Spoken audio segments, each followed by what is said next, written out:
buenos días a todos. Bueno, yo espero que ahora después del café estéis bien despiertos, así mi mensaje llega mejor.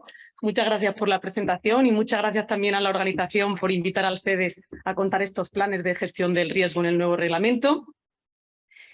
Me gustaría diferenciarlo en dos grandes bloques. El primero es mayor en tamaño, pero en realidad el segundo es realmente lo importante, es mucho más importante. Porque en el primero simplemente voy a pasar de una manera muy breve por los 4 documentos que van a ser de aplicación más directa a la hora de elaborar estos nuevos planes de gestión del riesgo. Por supuesto, el nuevo reglamento, el reglamento estrella de estas jornadas, donde nacen estos planes de gestión del riesgo. Después, 2 guías, que son las directrices de la Comisión Europea y la del Centro Común de Investigación, la guía técnica del JRC.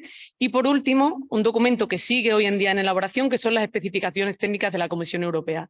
Como adelantaba José Sandoval, desde el CEDES damos apoyo técnico a la Dirección General del Agua del Ministerio para la Transición Ecológica y el Reto Demográfico desde antes del inicio de toda la negociación del reglamento, cuando se debatían precisamente las bases técnicas que luego constituirían esos anexos del reglamento. Y tengo que decir que hemos conseguido tener un trabajo bastante efectivo y bastante cercano tanto con la Comisión Europea como con el Joint Research Center, de manera que se consideran prácticamente todas las aportaciones que hacemos y nuestros comentarios son muy tenidos en cuenta, por lo que hemos participado muy activamente en la elaboración, bueno, y seguimos participando en la elaboración de estos 4 documentos a los que me voy a referir, como digo, muy brevemente. Porque creo que lo más interesante o lo más importante es saber cómo nosotros creemos que se deben integrar esas recomendaciones y esas cuestiones que se tratan en este documento en el propio plan, cómo se deben elaborar y desarrollar esos elementos del plan de gestión del riesgo. Y esto también pensamos que se entiende mejor si lo vamos viendo con una aplicación a un caso real, a un sistema de reutilización, que también os contaré que empezamos hace mucho tiempo en él, que es el caso piloto de Pinedo, la EDAR que ayer presentaba Enrique Albors, y la comunidad de regantes de Acequia del Oro. En esta parte es la que se va a basar mi presentación, a la que le voy a dedicar más tiempo. Por último, también, ¿cómo creemos desde el CEDES que todos estos elementos que nos dice el reglamento que tenemos que considerar y desarrollar en los planes pueden incluirse en un modelo de plan con varios objetivos, teniendo en cuenta también estos requisitos o cuestiones administrativas que hay que ir definiendo? Empezamos por el principio, por el reglamento. Estos artículos ya los conocemos todos de sobra, ya ha salido el artículo 5 en la presentación. Lo importante es que la gestión del riesgo se define como una gestión sistemática que garantiza un uso seguro respecto al medio ambiente y seguro respecto a la salud, que son los 2 ámbitos que trata, y para un determinado contexto específico, que es uno de los grandes valores que tienen estos planes de gestión del riesgo, que los vamos a adaptar a lo local, a las necesidades que tengamos en nuestro propio sistema de reutilización. Y eso va a hacer que con medidas muy pequeñas o muy poco importantes tengamos una elevada seguridad o mejoremos mucho la seguridad de esos sistemas concretos. La gestión del riesgo y la necesidad de elaboración de los planes está contenida en el artículo 5, que además también da una serie de pistas sobre estos planes. ¿Dónde se va a aplicar? En uno o varios sistemas de reutilización. ¿Quién lo va a elaborar?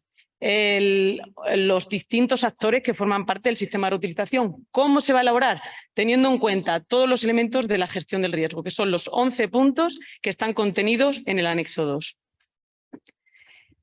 El propio reglamento tiene un mandato para que la Comisión elabore unas directrices de implementación en general, no solo de gestión del riesgo, sino de implementación del reglamento.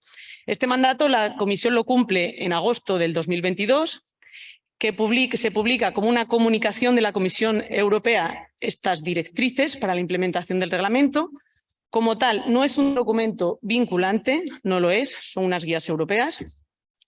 Y la verdad es que hay muchos aspectos que aclara bastante respecto a lo que dice el reglamento. Por ejemplo, todo el tema del enfoque multibarrera, del que luego nos hablará Román, y da muchos ejemplos de cómo se pueden desarrollar esos 11 elementos de la gestión del riesgo. Como digo, no voy a entrar, los voy a pasar brevemente porque no es el objetivo de la charla. El brazo técnico de la Comisión también ha publicado su propia guía.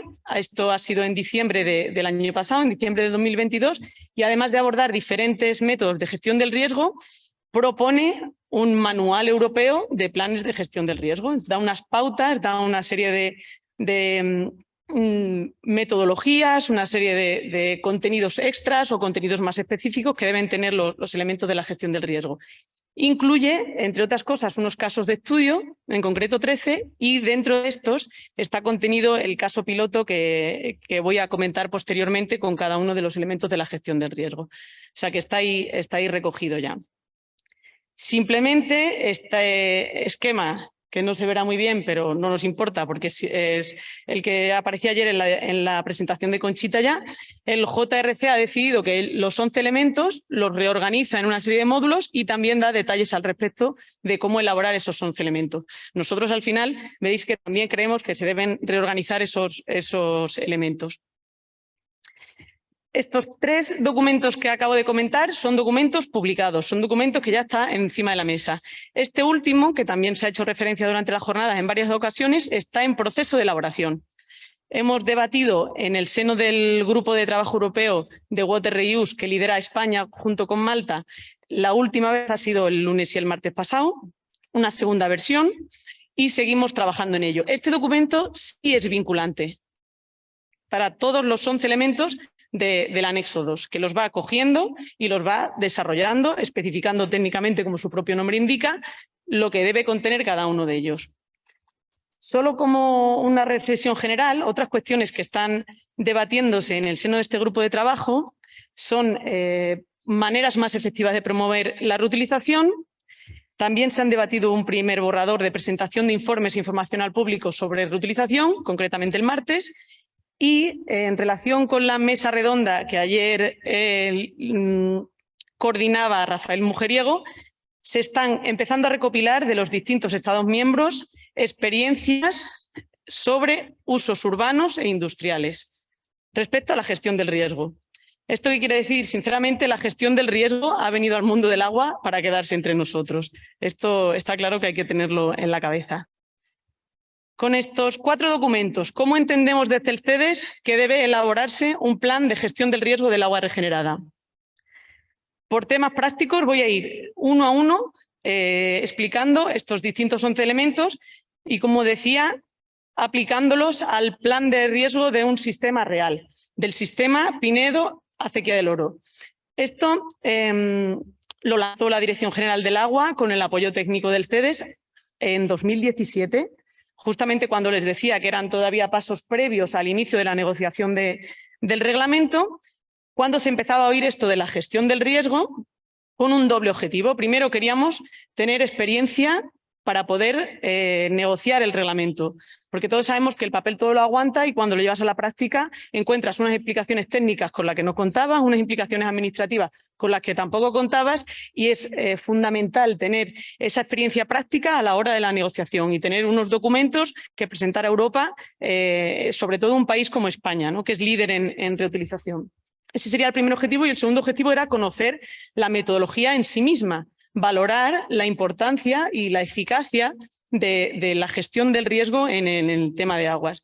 Hay que dar las gracias a todos los actores que están implicados en este plan de gestión, que son muchos, porque necesitábamos esa visión de todos los actores, no solo del sistema, sino de todo el proceso de permisos y concesiones. Entonces aquí está la EPSAR, que algunos compañeros están por aquí, los explotadores, Enrique Albors, también de la estación depuradora y la estación regeneradora, la Confederación Hidrográfica del Júcar, las direcciones generales del agua, tanto nacional como autonómica, consejerías autonómicas de medio ambiente, de sanidad, mucha gente ahí implicada, por supuesto la comunidad de regantes y también la Universidad de Valencia. Así que sin ellos no habría sido posible la realización de este plan de gestión del riesgo que empezó en diciembre de 2017 y que continuamos en la actualidad.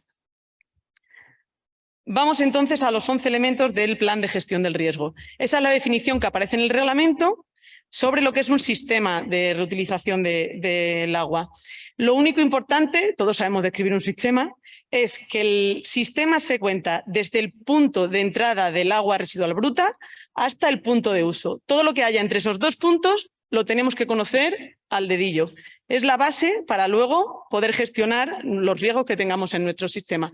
Entonces, de ahí hay que hacer una descripción detallada que incluirá una caracterización tanto cuantitativa como cualitativa de las aguas que estamos manejando y también teniendo en cuenta las matrices ambientales, las aguas, los cultivos y los suelos, como veremos.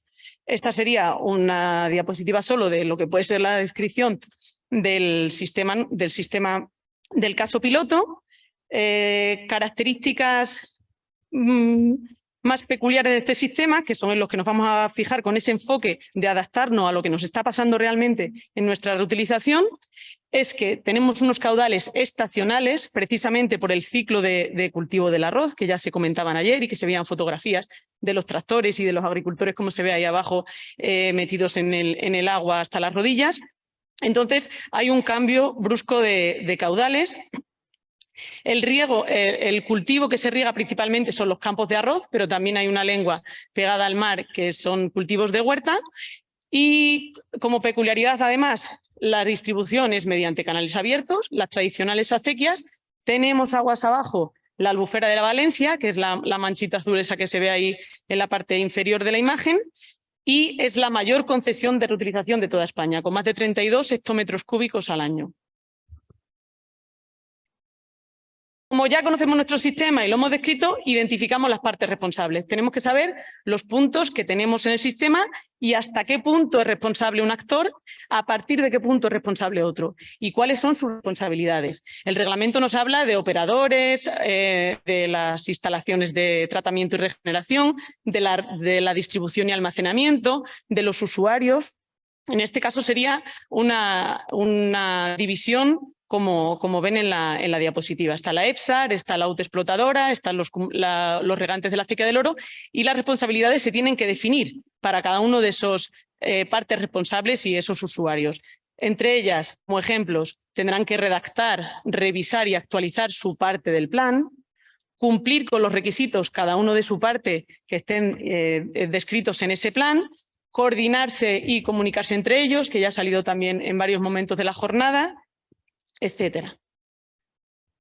El tercer elemento que contiene el reglamento es identificación de agentes peligrosos y sucesos peligrosos.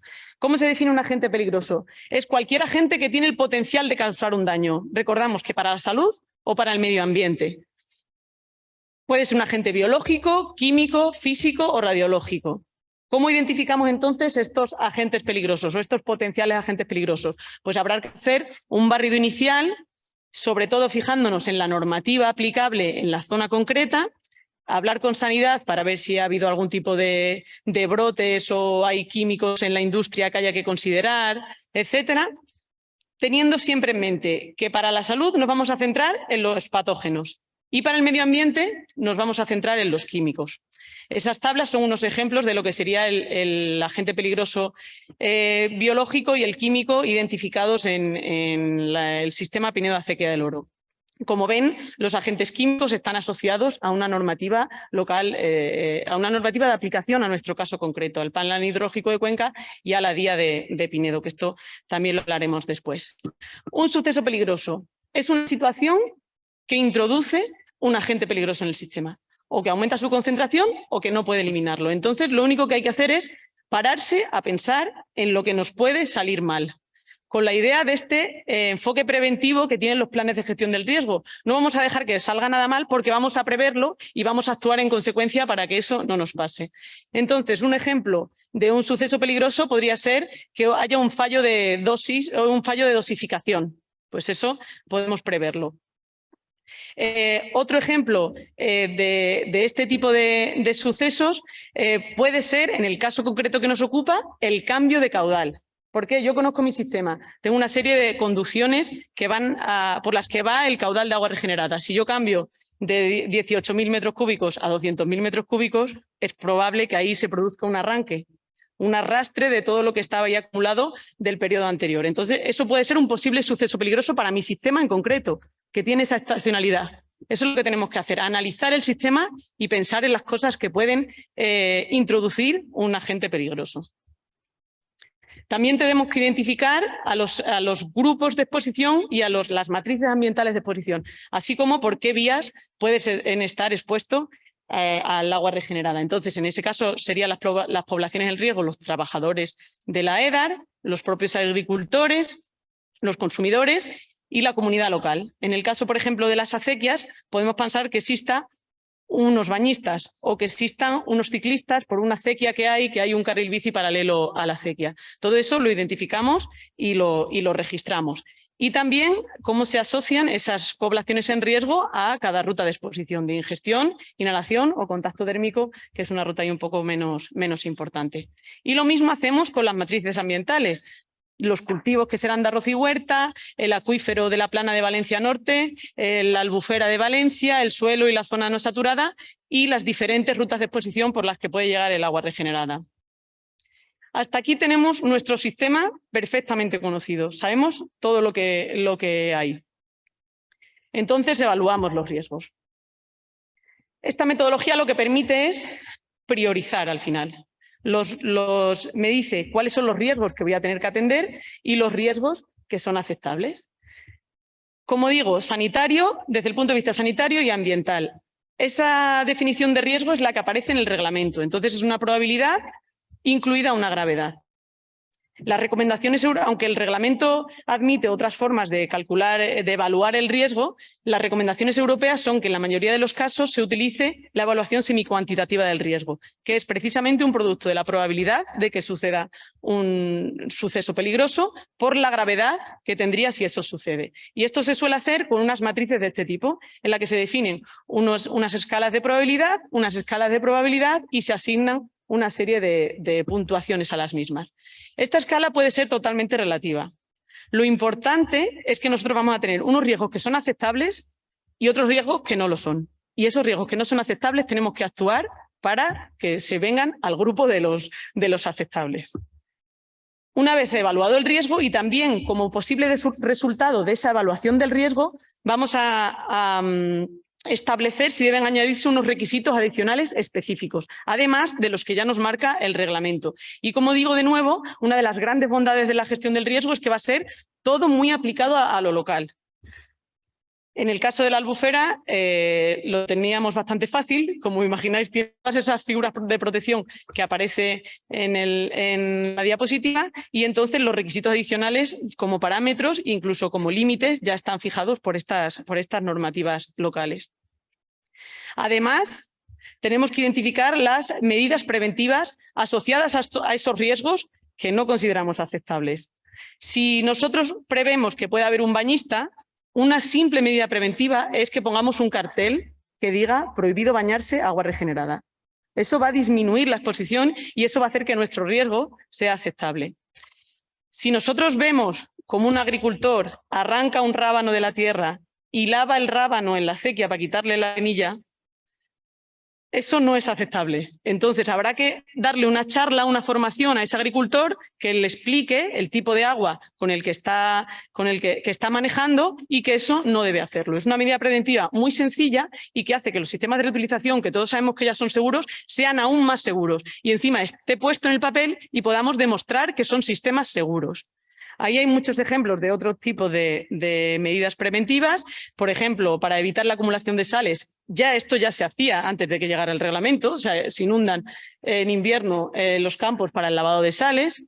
También se hacía antes de que llegara el reglamento para evitar el riesgo de eutrofización de la albufera, que no se permite, la Confederación del Júcar no permite que el agua pase por el lago sin pasar antes por los cultivos de arroz. O, como digo, pues ejemplos de distancias mínimas de seguridad, de controles de acceso, de cartelería, de formación respecto a medidas de higiene, etcétera. Como vemos, puede haber medidas más complejas y medidas muy sencillas que mejoran mucho el uso seguro del agua regenerada. Sistemas de control de calidad. Habrá unos rutinarios que nos marca el anexo 1 del propio Real Decreto y en el caso, por ejemplo, aquí del Pinedo Acequia del Oro, tenemos que controlar el nitrógeno y el fósforo, que son los requisitos adicionales que nosotros hemos dicho que vamos a poner. También hay recomendaciones de un sistema de gestión de calidad certificado y los propios controles operativos de la planta también van a optimizar los procesos y eso va a optimizar también la gestión de los riesgos.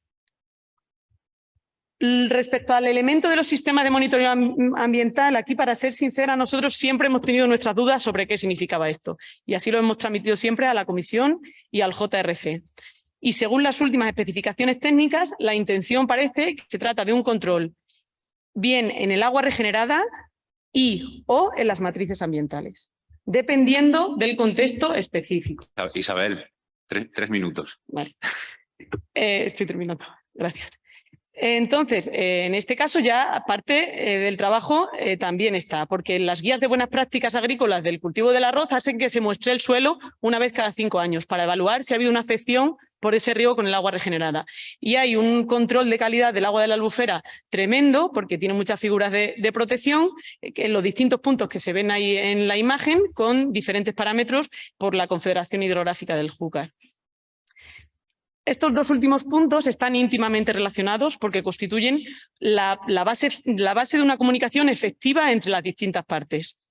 Esto hay que considerarlo, también a veces existe ya, y hay que protocolarizarlo y ponerlo en un papel y que nadie se equivoque cuando pase algo en operación normal o cuando pase algo en una situación de emergencia, de a quién hay que llamar, a quién hay que informar, si se trata de las autoridades, si hay que avisar a los regantes, a los usuarios más pequeños. Todo esto tiene que estar muy protocolarizado y asegurar que existen estos mecanismos de coordinación. Solo como un ejemplo, las diferentes autoridades y actores del sistema del caso que nos ocupa, que aquí, por ejemplo, está la autoridad hídrica, la autoridad sanitaria y también están, por ejemplo, los gestores del Parque Natural de la Albufera, además de los explotadores, la EPSAR y los usuarios. Y por último, pero no por ello menos importante, este sería el documento del modelo del plan de gestión del riesgo que entendemos desde el CEDES que podría generarse para reorganizar estos 11 elementos, incluyendo los requisitos administrativos, con un doble objetivo, que ser la guía en la que se base la gestión del riesgo, es decir, un documento operativo que tengan sobre la mesa los operadores y que tengan sobre la mesa las comunidades de regantes, para que realmente gestionen los riesgos que haya en su sistema, para que apunten las incidencias que suceden, para que controlen diariamente lo que haya que controlar, etcétera. Y también para que sirva como base para otorgar las necesarias autorizaciones de permiso de producción y de concesión de reutilización. Esto lo hemos pensado un poco en ese sentido como por bloques, por paquetes, para que cada uno tuviese su parte y para que todos los controles estén claros quién los va a hacer, todos los requisitos estén claros en todas las partes del sistema y que las autoridades hídricas también puedan utilizarlo, como digo, como base para las autorizaciones. Este documento está ya en manos del Ministerio y a nosotros lo que nos gustaría es que se reflexionara sobre él, se pensara, se debatiera y se consensuara por toda la gente que está implicada en estos sistemas de reutilización, por las distintas autoridades, por los organismos de cuenca, por los operadores, por los regantes, por todos, porque claramente la visión de todos es fundamental en la generación de este modelo del plan de gestión del riesgo. Y sin más, varias veces se ha apelado al sentido común durante la jornada. Yo me atrevería a decir que un plan de gestión del riesgo es una especie de sentido común protocolarizado y puesto eso con un enfoque preventivo y que siempre va a estar como un documento vivo que se está actualizando de manera continua para mejorar esa gestión del riesgo y hacer un uso seguro del agua regenerada. Así que sin más, muchas gracias por su atención.